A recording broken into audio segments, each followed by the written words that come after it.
Welcome to this rapid revision lesson looking at the Berlin Ultimatum and the Berlin Wall. Now from that title you can probably tell we're going to be trying to cover quite a lot of ground here, so let's get into it and get it done as soon as we can.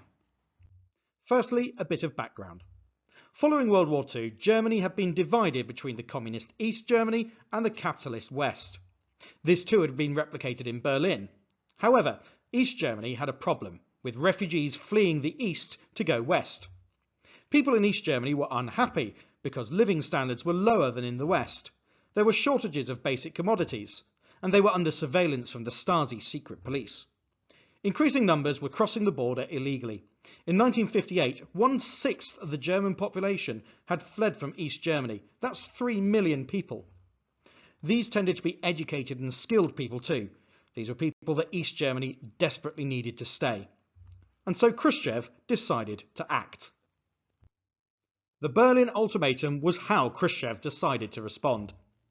On November the 27th, 1958, Khrushchev issued his demands to the West in the Berlin Ultimatum.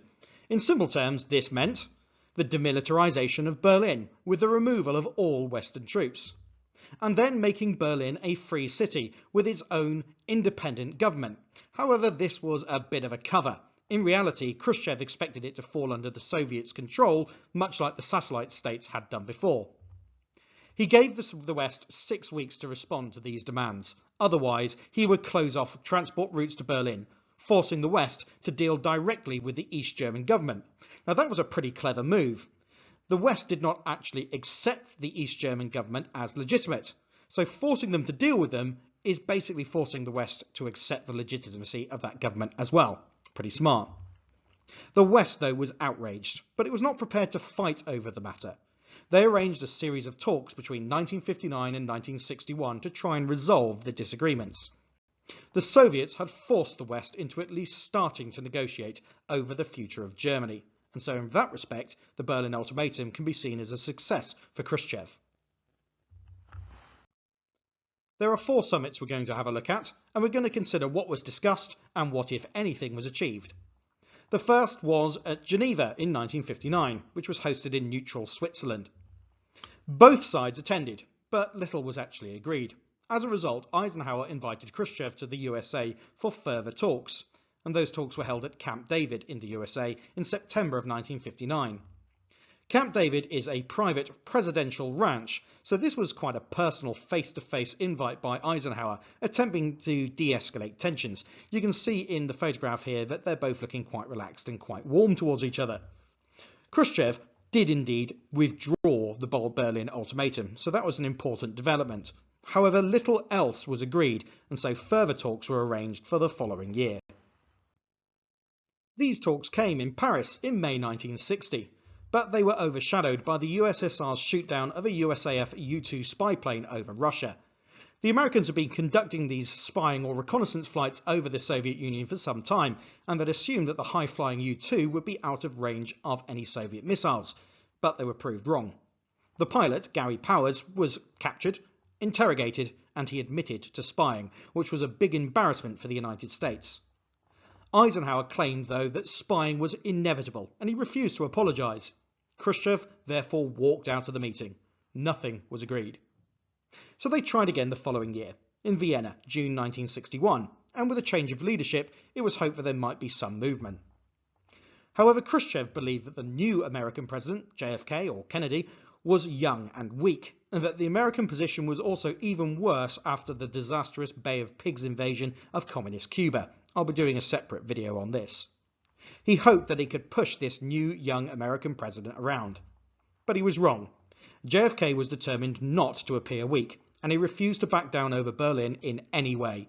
In fact, quite the opposite. He increased defence spending by $2 billion to show that the USA was prepared to fight if it felt it had to. Again, the talks ended without any meaningful agreement. So although the Berlin Ultimatum was withdrawn, not much was achieved through all that negotiation. So what comes next? As tensions worsened, the pace at which East Germans fled west increased. On one day in August 1961 alone, 40,000 people left. Khrushchev, urged by East German leader Walter Ulbricht, closed the border on August the 12th. Overnight, a barbed wire border patrolled by soldiers was constructed. Soon, this temporary barrier was replaced by a 165-kilometre concrete wall all around West Berlin, with just a few checkpoints allowing strictly controlled travel between the two. The wall was defended by guard towers, no man's land, and the threat of being shot if caught fleeing. This was an extreme measure, but it worked. The flood of East German refugees stopped virtually overnight. However, there were complex consequences for both the Soviets and the West. The Berlin Wall transformed life in Berlin. Families were separated and people took bigger risks in the panic to escape. The section of wall running through the centre of Berlin was the most heavily defended of all. People attempted to leap from tall buildings across, aided by firefighters with fire blankets. Some died in the attempt. About 130 people were shot by guards in 1961 attempting to cross the wall. 2 builders made a break for it on one occasion. One escaped, but the other was shot.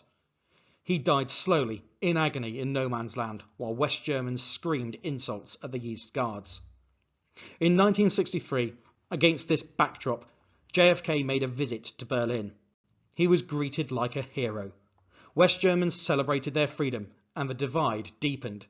JFK's speech became famous, and we're going to have a look at part of it now.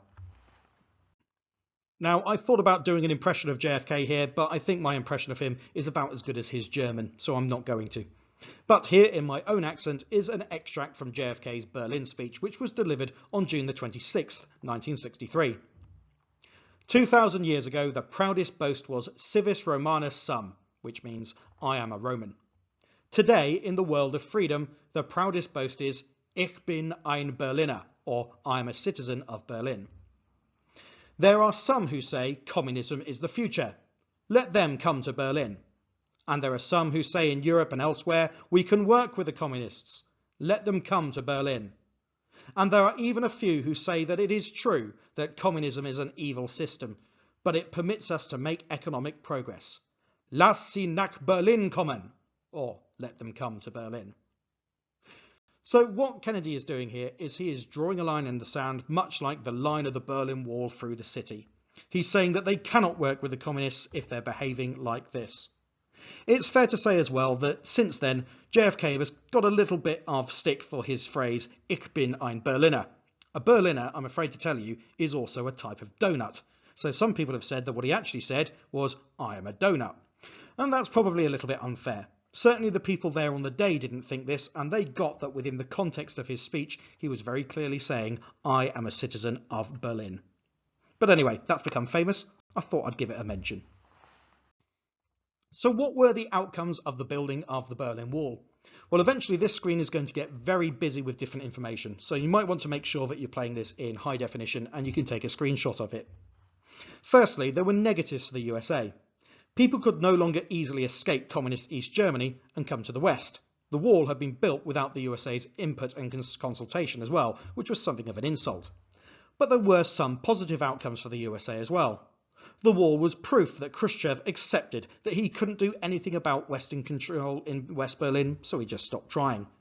JFK had shown that he couldn't be bullied too, and instead he turned the Berlin Wall into a symbol of USSR oppression. There were negatives to the USSR too. Khrushchev had abandoned his plans to unite Germany, and the wall showed that communism had to force people to stay, essentially locking them in, or they would flee west.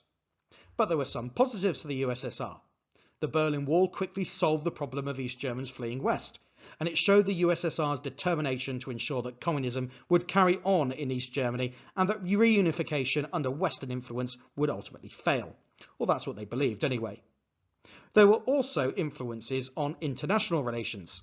Some of these were negative. All the summits in 1959 to 1961 had failed. The wall was like Churchill's so-called Iron Curtain that I've mentioned in earlier videos, made real. The wall divided Berlin until 1989, becoming a symbol of that division. But there were some positives too, and these are important. The Berlin Wall settled the argument, making war between East and West over Berlin less likely. It wasn't liked, but a wall was preferable to a war. So let's sum up our final points. Crisis erupted over the number of East Germans fleeing to the West.